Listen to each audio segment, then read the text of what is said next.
Wish आप सब बहुत अच्छे हों, खुश हों, स्वस्थ हों, मस्त हों और आप सभी अपना बहुत अच्छे से ख़्याल रख रहे हों और मैं भी बहुत अच्छी हूँ। तो आज की शुरुआत मेरी हुई सुबह स्टडी के साथ। जैसे कि आप सबको मैंने अभी दिखाया कि मैं साइंस की अ, जो बुक्स हैं वो पढ़ रही हूँ। तो साइंस के लिए मैंने 2 बुक डिसाइड की हैं जिसको मैं अब पढ़ूँगी। पहली है साइंस लूसेंट, सामान्य ज्ञान लूसेंट की है और दूसरी क्लास 10th की साइंस है जिसमें केमिस्ट्री, फिज़िक्स और बायो तीनों ही सब्जेक्ट हैं। तो इसी से मैं आगे की जो बीपीएससी 2.0 सेकेंड फ़ेज़ की जो 6 टू 8 के लिए भर्ती निकलने वाली है, 3 डेट से इसके आवेदन ऑनलाइन हो जाएँगे। तो उसके लिए मैं इन्हीं बुक्स से साइंस की तैयारी करूँगी और जो भी मेरी प्रिपरेशन रहेगी, स्टडी स्ट्रैटेजी रहेगी, वो सभी मैं एक-एक करके आपके साथ शेयर करूँगी क्योंकि मैंने सारे सब्जेक्ट के लिए डिसाइड कर लिया है कि किससे कितना और कैसे कवर करना है मुझे बीपीएससी भर्ती के लिए, क्योंकि आगे मैं बीपीएससी भर्ती के लिए अप्लाई करने वाली हूँ। और आज जो है करवा चौथ का व्रत भी है, तो आज मैं बहुत थोड़ी ही पढ़ाई कर पाऊँगी, नहीं तो गला सूखने लगेगा ज़्यादा पढ़ने से और बहुत ज़्यादा काम भी शाम को रहेगा मेरे लिए, तो उसके लिए मुझे अपनी एनर्जी जो है थोड़ी-सी बचा के रखनी है। और मुझे थोड़ी-सी खाँसी भी हो रही है और इस वजह से मुझे थोड़ा-सा डर है कि कहीं ऐसा ना हो, ज़्यादा खाँसी आए तो फिर पानी की ज़रूरत पड़ जाए। तो बस कुछ नहीं, अभी मैं पढ़ाई कर रही हूँ और उसके बाद नहाने-धोने के बाद घर का काम। और मेरी दीपावली की कोई सफाई नहीं हुई है फ्रेंड्स और मैं अभी बहुत ज़्यादा डीप क्लीनिंग बिल्कुल नहीं करने वाली हूँ, क्योंकि सफाई से ज़्यादा मेरा करियर मेरे लिए मायने रखता है। सबसे ज़्यादा मेरा करियर मेरे लिए इम्पोर्टेंट है, ना कि ये सफाई। दिवाली की सफाई मैं आगे-पीछे भी कर लूँगी, कोई फ़र्क नहीं पड़ता है।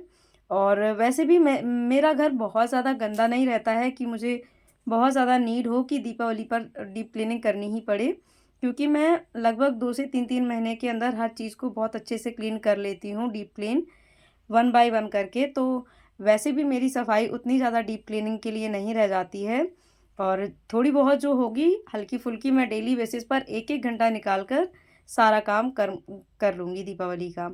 तो अभी मैं आ गई हूँ नहा धोकर और अभी मैं करूँगी पूजा की प्रिपरेशन। और ये मैं आपको बता दूँ, लगभग 2 बजे का टाइम है और पहले मैंने घर के लिए खाना-पीना बनाया था और खाने-पीने में आज मैंने बिना नहाए ही सब्ज़ी और चावल बना दिए थे, तो इसीलिए मुझे नहाना नहीं पड़ा था। और उसके बाद फिर मैंने अभी नहाया है लगभग 1 बजे और अब 2 बजे के करीब-करीब मैं अपनी शाम की प्रिपरेशन स्टार्ट कर रही हूँ, क्योंकि खाना-पीना काफ़ी ज़्यादा बनता है और फिर टाइम हो जाएगा उधर। चाँद निकल आता है, चंद्रमा निकल आता है, तो फिर टाइम थोड़ा-सा पूजा में भी चाहिए होगा। तो अभी मेरी कढ़ी जो है वो रेडी हो गई है और इधर मैं बना रही हूँ अभी फ़रे। फ़रा हमारे यहाँ बनते हैं, फ़रा, बरा दोनों चीज़ें बनाए जाते हैं। बरा मतलब सॉरी फ्रेंड्स, थोड़ी खाँसी की प्रॉब्लम है मुझे। और अभी जो फ़रे जो बनते हैं हमारे यहाँ दूध के बनते हैं। आपने अभी देखा ही होगा कि मैंने आटा से बनाए हैं जो, उस तरह से बना के और दूध को गाढ़ा होने तक, जितना दूध लेते हैं उसका आधा रह जाए तब तक उस दूध में चीनी डालकर उबालते हैं। और लगभग जिनके पास एक्स्ट्रा दूध होता है, बहुत ज़्यादा होता है, तो वो लोग जितना ज़्यादा मलाई पर आ जाए उतना तक उबालते हैं और फिर इसके बाद जो है फ़रे भी डाल देते हैं साथ में पहले ही और तब तक गाढ़े होने तक इनको चलाते रहते हैं। तो इस तरह से फ़रे बनकर तैयार हो जाते हैं।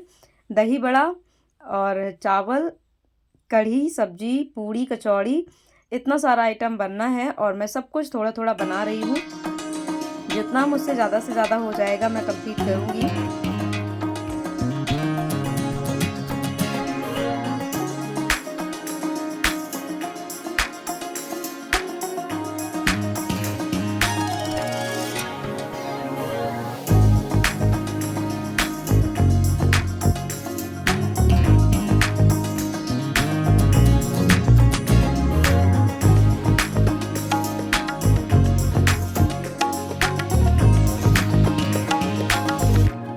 कचौड़ियाँ मैंने पहले ही भरकर तैयार करके रख ली थी और उनका मसाला भी आप मैंने पहले ही तैयार कर लिया था। तो अब साथ में कचौड़ियाँ मैं तल रही हूँ और साथ में यहीं थोड़ी बहुत पूड़ियाँ और बना-बना कर रख लूँगी और जब कचौड़ी बन जाएँगी तो फिर पूड़ियाँ जो है सेक लूँगी और लगभग मेरा सारा काम हो गया है।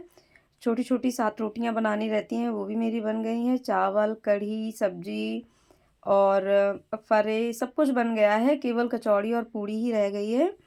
और कचौड़ी और पूड़ी बनाने के बाद फिर मुझे तैयार भी होना है, क्योंकि फिर देर हो जाएगी पूजा के लिए नहीं तो। और आज सच बताऊँ, जब सुबह मैं व्रत स्टार्ट किया था मैंने और मुझे खांसी आना शुरू हुई थी, तो मुझे लग रहा था पता नहीं कैसे कंप्लीट होगा और कहीं ऐसा ना हो ज़्यादा खांसी आने की वजह से, जितना ज़्यादा गला सूखेगा खांसी उतनी बढ़ेगी, और कहीं ऐसा ना हो खांसी की वजह से जो है पानी पीने की ज़रूरत ना पड़ जाए कहीं। और अभी शाम हो रही है, आप देख सकते हैं, और मुझे बिल्कुल भी पानी की ज़रूरत नहीं पड़ी है, मुझे बहुत अच्छा लग रहा है। ये चीज़ केवल आत्मविश्वास से होती है, पूरी श्रद्धा निष्ठा की बात होती है कि अगर मन में आप ठान लें कि आपको ये काम करना है, तो आप अपनी शर्तों से, अपनी शर्तों के साथ उस चीज़ को पूरा कर पाते हैं। हमारे जितने भी तीज त्योहार आते हैं, हमारे जो भी रीत-रिवाज होते हैं, हमारी जो भी संस्कृति है, उन सब से हमें यही सीख मिलती है, यही सीखने को मिलता है कि जो मन में अगर हम ठान लें कि हमें ये करना ही करना है, ऐसे ही करना है, तो वो पूरा होगा ही, ये विश्वास होना चाहिए। तो देखिए, हमारा खाना जो है वो पूरा कंप्लीट बनकर तैयार हो गया है, मैंने रख दिया है और अब मैं जाऊँगी तैयार होने। और यहाँ पर आप देख सकते हो, मैंने चॉक वग़ैरह लगा दिया है और मैं भी तैयार हो गई हूँ। और बहुत ज़्यादा कुछ मैं तैयार नहीं होती हूँ वैसे, क्योंकि ऑब्वियस सी बात है, आप सब जानते हैं, मैं एक एस्पिरेंट हूँ, जॉब की तैयारी करती हूँ, गवर्नमेंट जॉब के लिए प्रिपरेशन करती हूँ, और मेरे लिए सजने-संवरने से ज़्यादा मायने रखता है कि मैं अपने रीति-रिवाज़ निभाने के साथ-साथ अपनी पढ़ाई बरकरार रखूँ। और इन सब के लिए टाइम निकल लगता है, तो मैं केवल उतना ही तैयारी या उतना ही टाइम इन सब चीज़ों में लगाती हूँ, जितने में तीज त्योहारों का मान-सम्मान भी बना रहे और मेरी पढ़ाई भी डिस्टर्ब ना हो।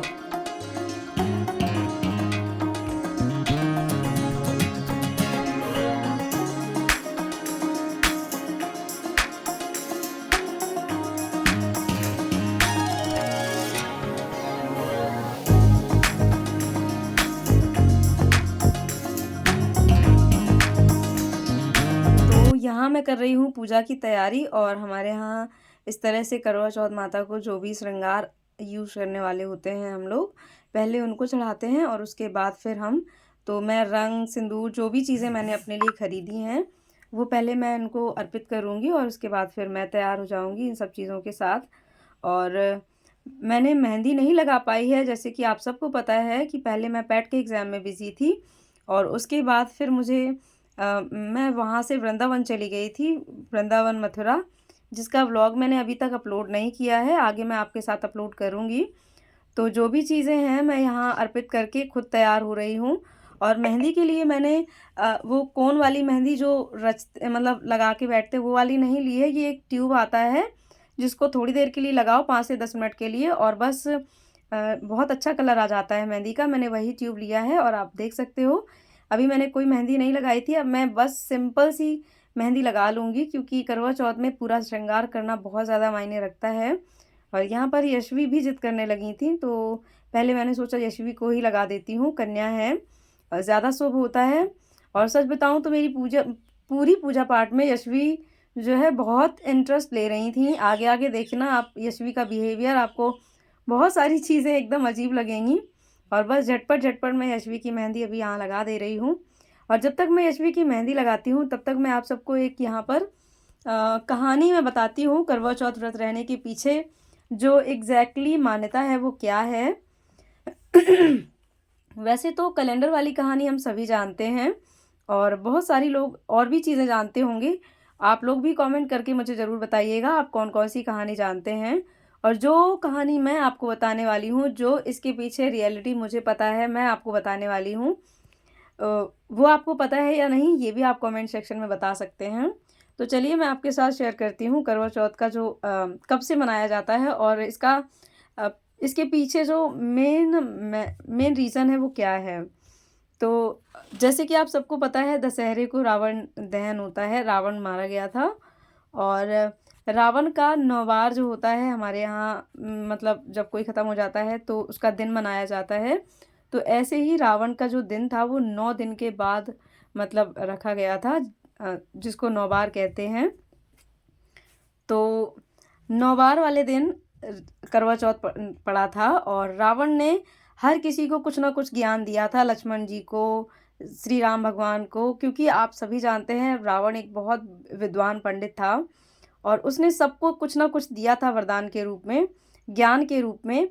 तो तभी सीता माँ ने भी उनसे मांगा था कि आपने सबको सब कुछ अपना ज्ञान दिया है, तो आप मुझे क्या ज्ञान देंगे, ये मुझे मतलब आपसे मुझे कुछ ज्ञान चाहिए, ऐसा करके सीता माँ ने भी इच्छा जताई थी।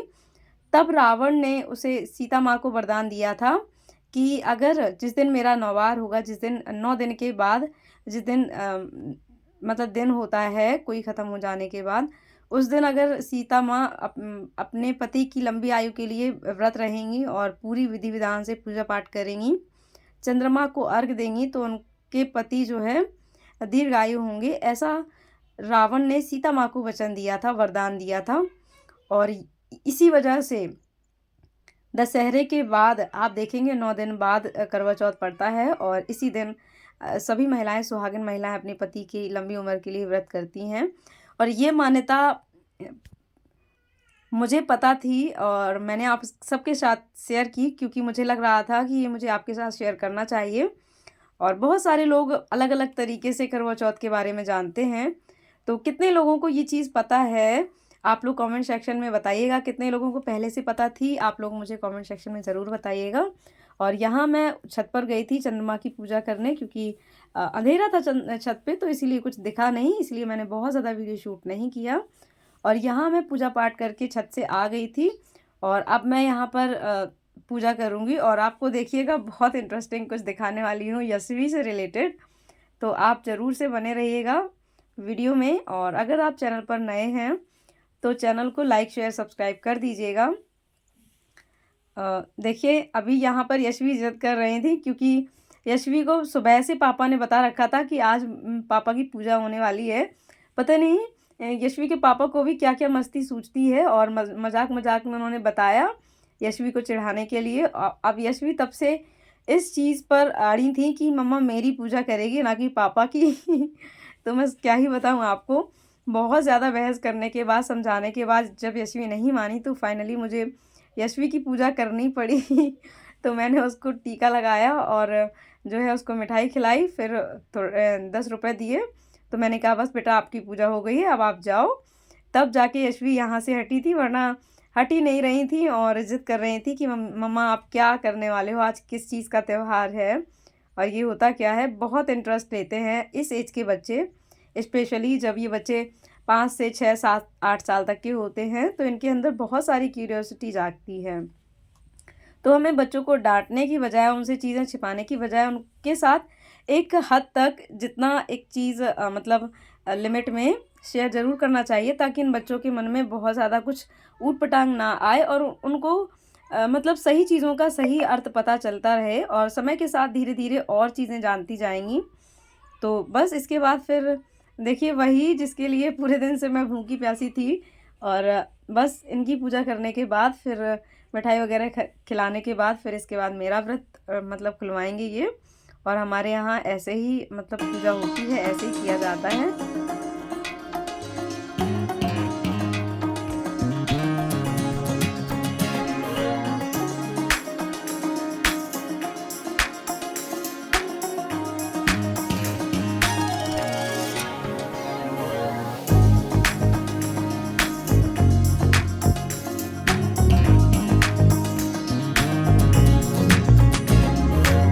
और इसके बाद फिर हम लोगों ने खाने के लिए डिसाइड किया था कि बस अब हम लोग खाना लगाएँगे। तो अम्मा को, यानी कि जो हमारी जो सासू माँ हैं, उनको इनवाइट किया था, क्योंकि आप सभी को पता है वो मेरे घर में नहीं, देवरानी के घर में रहती हैं।